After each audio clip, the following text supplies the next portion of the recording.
তোমার পিঠে উঠেছে, তুমি পানির উপর দিয়ে চলতে থাকো। এজন্যই মাঝে মাঝে যখন আল্লাহ তাআলার নাফরমানি শুরু হয়ে যায়, আল্লাহ তাআলা পানিকে আদেশ করেন, ও পানি, এই জাহাজকে তোমার নিচে তলিয়ে দাও। যেই জাহাজটা একটু আগে সুন্দর পানির উপর চলতেছিল, হুট করে কেন যেন ড্রাইভার নিজেও জানে না, যে নিয়ন্ত্রণ করতেছে নিজেও জানে না, হুট করে পানির নিচে তলিয়ে যায়।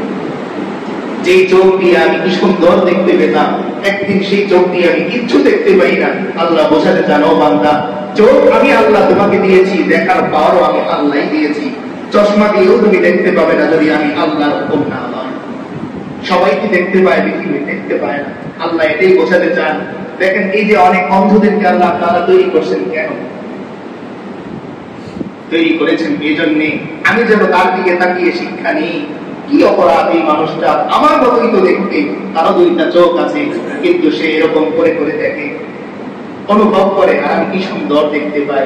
এরপরেও এই মানুষটা যদি মানুষের হাত ধরে ধরে মসজিদে আসে, আর আমি হাত ধরে ধরে সিনেমা হলে চলে যাই, হাসরের ময়দানে জব কি দিব? এই জন্য হাসরের ময়দানে বহু প্রতিবন্ধী মানুষদেরকে আল্লাহ তাআলা সামনে নিয়ে আসবেন, যার হয়তো দুইটা পা নেই। আজকাল তো বিভিন্ন ভিডিওতেও দেখা যায় যে মানুষ দুইটা পা নেই, মসজিদে নামাজ পড়তেছে। হৃদয়ে লাগে না আমাদের? হাসরের ময়দানে যদি এই বান্দাটা আল্লাহর কাছে অভিযোগ করে, ও আল্লাহ, আমার দুইটা পা ছিল না, কিন্তু আমি কোনোদিন আপনার মসজিদ ছাড়িনি, আযান হওয়ার সঙ্গে সঙ্গে আমি মসজিদে চলে যাইতাম, আর আপনার এই বান্দাদেরকে আপনি পা দিয়েছিলেন, তারা তো মসজিদে আসে। আজকে আমার ফলাফল কি?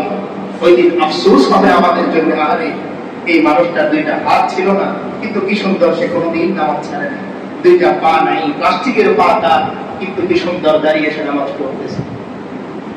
এজন্য একটা সুসংবাদ বলে নেই, আল্লাহ রাসূল সাল্লাল্লাহু আলাইহি ওয়াসাল্লাম বলেন যে আমার কোন উম্মত আল্লাহ তাআলা যদি তার কোন প্রিয় জিনিস কেড়ে নেন, অর্থাৎ সে দেখতে পাইতো, এরপর হঠাৎ করে একদিন তার চোখ নষ্ট হয়ে গেছে, সে হাঁটতে পারতো, হঠাৎ করে একদিন তার পা দুইটা প্যারালাইসিস হয়ে গেছে, সে ধরতে পারতো, হঠাৎ করে তার দুইটা হাত প্যারালাইসিস হয়ে গেছে, এরকম যদি হয়ে যায়, কথা বলতে পারতো, হঠাৎ করে প্যারালাইসিস হয়ে জবান বন্ধ হয়ে গেছে, আল্লাহ রাসূল সাল্লাল্লাহু আলাইহি ওয়াসাল্লাম সুসংবাদ দেন, আল্লাহ বলতেছেন যে আমি আমার ওই বান্দাকে হাসরের ময়দানে জান্নাত না দিয়ে সন্তুষ্ট হব। আল্লাহ যদি কোন বান্দা, তবে শর্ত আছে, আমি যদি আল্লাহর ভয় করি, এই শর্ত যে আমি আমার আল্লাহর কোন নাফরমানি করিনি, অবাধ্যতা করিনি, এরপরও যদি হয় না, অনেকে যেমন এই গত 2 দিন আগে আমাদের এলাকার এক মুরব্বী, তার সাথে আমার কথা হচ্ছিল, তিনি বলতেছিলেন, হুজুর, আমার জীবনে তো আমি কোনো জেনে অন্যায় করেছি বলে মনে করে না। তখন কি হাদিসটা হঠাৎ করে মাথায় আসছে আমার, তাকে শোনালাম, তিনি খুব খুশি হইলেন যে দেখেন, আপনার পক্ষ থেকে যদি আপনি 100% সলিড থাকেন, এরপরেও যদি আল্লাহ আপনাকে বিছানা সেই তো করে দেন, যদি আল্লাহ আপনার চোখ দুইটা নিয়ে নেন, তবে এই হাদিস আপনার জন্য। আল্লাহ রাসূল বলতেছেন, ও ফর, একটু খারাপ লাগবে, ধৈর্য ধরো, আল্লাহ ওয়াদা করছেন আমি আমার ওই বান্দাকে জান্নাত না দিয়ে সন্তুষ্ট হব। তো ফেরেশতারা যখন এই কথা বললেন, আল্লাহ কি বলতেছেন? ইন্নী আ'লামু মা লা তা'লামুন। অর্থাৎ এই কথাগুলো বলার দ্বারা আল্লাহ তাআলা বান্দাকে কি বোঝাতে চাচ্ছেন, আসলে মেসেজটা কি আয়াতগুলো থেকে? আল্লাহ তাআলা এটা বোঝাচ্ছেন, বান্দা, তোমাকে সৃষ্টি করার আগে আমি আল্লাহও তাদের সম্মুখীন হয়েছি, ফেরেশতারা আমাকে পরামর্শ দিয়েছে, দরকার নেই আল্লাহ, আমরাই তো আপনার প্রশংসা করি, গুণকীর্তন করি, মানুষ সৃষ্টি করার আর দরকার নেই। আল্লাহ বলছেন, ও বান্দা, ফেরেশতার সাথে আমি ডিভাইড করে তোমাকে তৈরি করলাম। এজন্যই যখন বান্দা 10 বছর 15 বছর অন্যায় শুরু করে, অন্যায় করতেছে, ফেরেশতারা তখন আল্লাহকে বলে, ও আল্লাহ, আমরা তো বলছিলাম যে মানুষ তৈরি আপনি করেন, এই যে দেখেন আপনার এই বান্দা 10 বছর ধরে আপনাকে একবারও ডাকে না, 15 বছর ধরে সে এক ওয়াক্ত নামাজও করে না। আল্লাহ তাআলা বলেন, অপেক্ষা করো, আমার বান্দা একদিন বুঝবে, আমার বান্দা একদিন দেখবেন সন্তানরা যখন কথা না শুনে, চাচা বুদ্ধি দেয় বড় ভাইকে যে ওরে আপনি বাড়ি থেকে বের করে দেন, ও আপনার কথা শুনবে না, ও খারাপ ছেলেদের সাথে চলে। বাবা যদি সচেতন হন, বলে অপেক্ষা করো, ছোট মানুষ তো একদিন বুঝবে, ও একদিন ঠিক হয়ে যাবে। আল্লাহ ফেরেশতাদেরকে বলেন, অপেক্ষা করো, আমার বান্দা একদিন বুঝবে আমি যে তার সৃষ্টি করেছি, আমার বান্দা একদিন বুঝবে আমি যে তার সবচাইতে আপন, হয় থাকতে নয়তো হারাইতে। এই জন্য অনেকেই বাবার কদর বুঝে না থাকার পরে, মুরব্বীরা বলে, দাঁত থাকতে দাঁতের কি হয় না কদর, দাঁত থাকতে দাঁতের কদর হয় না। আল্লাহ এটা বোঝাতে চান যে বান্দা, হয় মৃত্যুর আগে নয়তো পরে তুমি একদিন বুঝবে একমাত্র আমি যে তোমার আপন ছিলাম। যদি আমি ছাড়া তোমার কেউ আপন থাকতো তাহলে পৃথিবীতে একটা কবরস্থান থাকতো, সবগুলো লাশ ঘরের ভিতরে থাকতো, আমার বাবার লাশ আমার ঘরে আজও থাকতো, সুটকি হয়ে গেলেও থাকতো। কারণ এই বাবাই তো আমাকে পড়ালেখা শিখিয়েছেন, আমার গায়ের জামাটা তার হাতে কেনা, আমার ছোট জুতাটা তার হাতে কেনা, আমার রাস্তা পার হওয়া তার হাত ধরে, আমার প্রথম শব্দ শেখা আমার মায়ের হাত ধরে। কিন্তু আমার মা কোথায়? সেই গোরস্থান। আল্লাহ বোঝাতে চান, বান্দা, পৃথিবীর সব মানুষ তোমার আপন হলেও এই 3.5 হাত কবরের কাছে তোমার আর কেউ আপন থাকবে না, একমাত্র আমি আল্লাহই তোমার আপন থাকবো। এজন্য হয় থাকতে বুঝবে, আর নয়তো না থাকতে বুঝবে, বুঝতে তোমার একদিন হবে। এরপরে ফেরেশতারা যখন এমন অভিযোগ শুরু করলো, দেখেন আল্লাহ তাআলা বান্দাকে কতটা ভালোবাসেন, যে যখন সৃষ্টি করার পর আল্লাহ তাআলা আদম আলাইহিস সালামকে তৈরি করলেন, তো ফেরেশতাদের মধ্যে কানাঘুষা তৈরি হলো। তারা পরস্পর একে অপরকে বলাবলি করতেছেন যে আল্লাহ তো আবার সৃষ্টি করলেন এমন প্রতিনিধি, কিছুদিন আগে এরকম ঝগড়া হইল, অবাধ্যতা শুরু হইল, আমরা যে শেষ করলাম আবার কি হয়েছে? নতুন করে আল্লাহ তাআলা সৃষ্টি করছেন। দেখেন আল্লাহ তাআলা কেমন ভালোবাসেন বান্দাকে। আদম আলাইহিস সালামকে আল্লাহ তাআলা গোপনে ডাকলেন, বলেন ও আদম এদিকে আসো।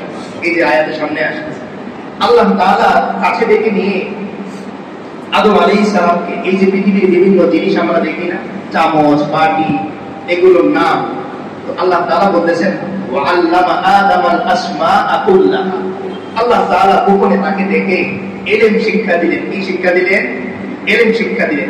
এজন্য এই যে রাসূল করিম সাল্লাল্লাহু আলাইহি ওয়াসাল্লাম বলেন আলেমদের এত ফজিলত, ইলমের এত ফজিলত কেন? এই যে আল্লাহ তাআলা এই আয়াতে বলতেছেন যে ফেরেশতা আর মানুষ এই দুইজনকে একসাথে দাঁড় করালে শ্রেষ্ঠ কে হবে?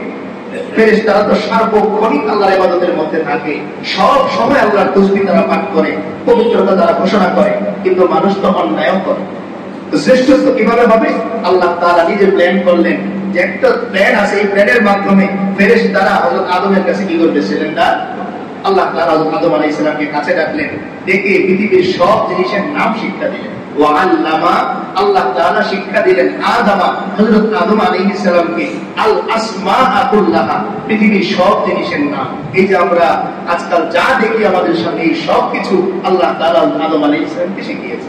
শিখানোর পরে আদম আলাইহিস সালামকে আল্লাহ তাআলা চলে যেতে বললেন। এরপরে সুম্মা আরাদাহুম আলাল মালাইকা, আল্লাহ তাআলা এবার ফেরেশতাদেরকে ডাকলেন, বলেন ও ফেরেশতারা আসো। আসার পরে এই যে জিনিসগুলোর নাম আল্লাহ তাআলা হযরত আদম আলাইহিস সালামকে শেখালেন, এই জিনিসগুলো ফেরেশতাদের সামনে তুলে ধরলেন আর বললেন ফাকালা, তখন আল্লাহ বললেন আম্বিউনি, তোমরা আমাকে সংবাদ দাও বিআসমাই হাউলা, এই জিনিসগুলোর নাম সংবাদ।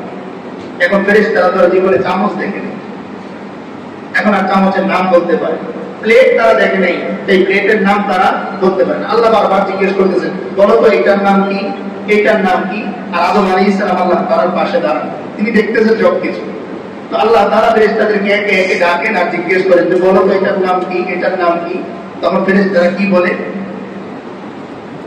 ইন কুনতুম সাদিকিন, আল্লাহ তাআলা বলেছেন যে তোমরা তো একটু আগে কানাকানি করতেছিলে, ফিসফিস করতেছিলে যে তোমরা আমার নামে কিন্তু বেশি করো, বেশি জানো, যেহেতু আগে ফেরেশতাদের কি তো প্রথম, কি জিন্নাতদেরও আগে তাই কানাকানি করতেছিল যে আমরা তো কোন দিক দিয়ে তার চেয়ে কম। তো আল্লাহ তাআলা বলতেছেন তোমরা যে ফিসফিস করতেছিলে, যদি তোমাদের কথা সত্যই হয়ে থাকে তাহলে নামগুলো আমার এখন।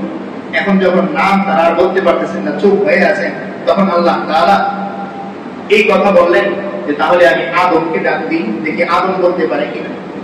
এর আগে ফেরেশতারা একটা কথা বললো, যে কথাটা পৃথিবীর সব মানুষের জন্য শিক্ষা, বিশেষ করে যারা আলেম আছে তাদের জন্য বড় শিক্ষা। ফেরেশতারা কি বলেন দেখেন, একটু আগে যে মানুষগুলো ফেরেশতারা ফিসফিস করতেছিল তারা কি বলে?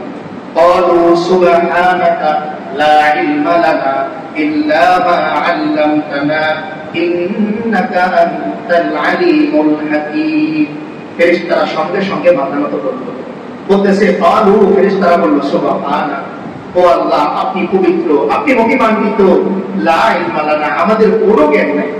একটু আগে ফিসফিস করতেছিল, ভুল তারা স্বীকার করতেছেন যে আল্লাহ আমাদের ভুল হয়ে গেছে, অন্যায় হয়ে গেছে, আমাদের কোনো ইলম নাই, ইল্লা মা আল্লামতানা, একমাত্র আপনি আমাদের যা শেখান আমরা তাই বলি। এজন্যই দেখবেন অনেক উলামায়ে কেরাম আলোচনা শুরু করার আগে এই আয়াতটা পড়েন সুবহানাকা লা ইলমা লানা, অর্থাৎ তিনি দিল থেকে এটা বোঝাতে চান যে ও আল্লাহ, এই কথা বলার শক্তি, এই যে আমি আজকে কোরআন থেকে পড়তেছি, একমাত্র আল্লাহর দেয়া ক্ষমতা, আমার কিচ্ছু নাই, সব তার, একমাত্র আল্লাহ। কুল ইন্না সলাতি ওয়া নুসুকি ওয়া মাহইয়ায়া ওয়া মামাতি লিল্লাহি রাব্বিল আলামিন, যতদিন পর্যন্ত বান্দা নিজের সব ক্রেডিট, নিজের সব কৃতিত্ব আল্লাহর জন্য সুপর্দ না করবে, ততদিন পর্যন্ত বান্দা বান্দা হতে পারবে। ফেরেশতারা ভুল স্বীকার করতেছেন যে আপনি আমাদেরকে যা শেখান আমরা কি করি তাই জানি, এর বাইরে আমরা কিছু জানি না। ইন্নাকা আনতাল আলিমুল হাকিম, নিশ্চয়ই আপনি আল্লাহ সর্বজ্ঞানী এবং প্রজ্ঞাবান। এই কথা বলার পরে আল্লাহ তাআলা বলেছেন ক্বালা ইয়া আদম, ও আদম তুমি এদিকে আসো। সামনে আসার পরে আল্লাহ বলেছেন আম্বিহুম বিআসমাইহিম, আমার এই ফেরেশতাদেরকে তুমি নামগুলো বলে দাও। আল্লাহ তাআলা আদম আলাইহিস সালামকে কি বলতেছেন, তুমি এই নামগুলো তাদেরকে একটু বলে দাও। তো ফালাম্মা আম্বাহুম বিআসমাইহিম, আদম আলাইহিস সালামকে যেহেতু আল্লাহ শিখিয়েছে, দেখেন মেহেরবানি ওইখান থেকে শুরু যে আল্লাহ তাআলা আলাদা করে হযরত আদম আলাইহিস সালামকে নাম শেখালেন, এরপর আবার মজলিস তৈরি করলেন না, কৃত্রিম মজলিস। জানেনই তো আল্লাহ যে তারা পারবে না, সে পারবে, কিন্তু ওই যে প্রমাণ করে দেওয়ার বিষয়টাই যে এখান থেকে আমরা পাই যে কাগজে কলমে প্রমাণ করে দেয়া। এই জন্যই দেখবেন কারো সম্পর্কে কোনো একটা কথা বলতে হলে প্রথমেই বলা হয় প্রমাণ কি। এই যে আল্লাহ শেখাচ্ছেন যে আদম যে তোমাদের চাইতে শ্রেষ্ঠ, এটা আমি আল্লাহ বললেই পারতাম, কিন্তু না, আমি কাগজে কলমে প্রমাণ করে দিব শ্রেষ্ঠ কি তোমরা না।